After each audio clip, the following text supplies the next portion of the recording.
Would you dare go on a date with a man who had no past? Well, this lady did. Let's see what happened.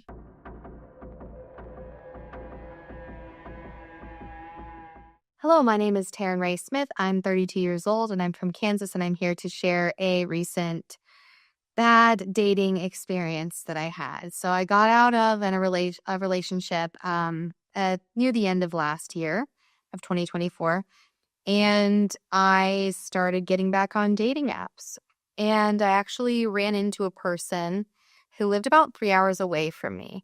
And so I actually swiped left on this person. Then I later ended up having this person add me on Snapchat just randomly. And I thought it was such a funny coincidence. So, anyways, we really hit it off. We started talking a lot. And he basically was talking about coming up to see me because we were so far away from one another. And I was really interested in that. And I was really excited about this person. Things were kind of moving quickly. And basically, I had talked to him on the phone a number of times. We had texted a lot, and he was going to come up and see me, right? But every time he was going to come up and see me, like, something would happen a few different times in a row. So anyways, I decided to do a background check on this person based on the name that he gave me, just because that's a smart thing to do. And I've had horrible experiences previously that were very dangerous. So I try to avoid those by doing my research. So I noticed before I did my background check that this person actually had 2 Snapchats with their phone number. One had one name and the other had another name.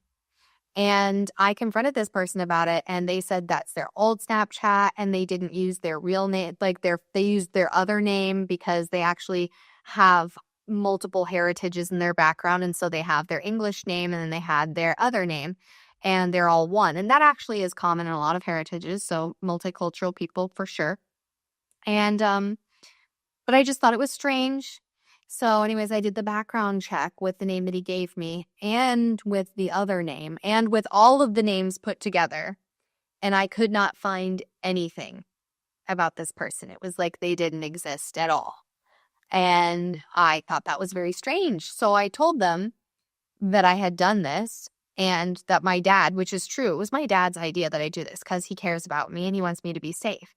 So I told him, my dad asked me to do a background check on you. He asked me if he could. I gave him the information so he could do it. And he wants to know why we can't find any information about like who you are or anything, any record of you having existed. And the person got very defensive and kind of tried to make me feel bad. And they were like, that's really strange that you would do that. Like, I don't know about all this. That's really weird. I've given you no reason to think that I'm lying to you and all this stuff.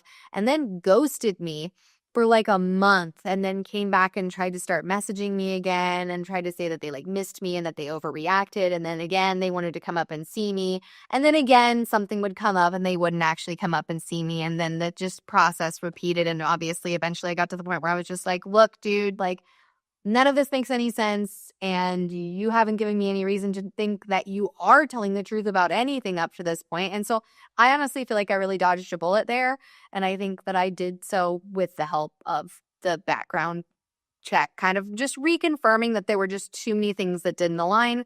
And that was one of the many negative experiences that I've had as a woman trying to be safe while dating in modern times. It's very difficult to do, but the horrors persist, but so do I, and safety should always be first. In an era where everything is online, having a date with no digital footprint is a red flag. Glad Taryn followed her dad's advice and her gut feeling. Always research your dates. We want to thank you for following and subscribing to Dating Disasters. If you have your own story to share, we'd love to hear it. Send us a comment and we'll get back to you. Bye.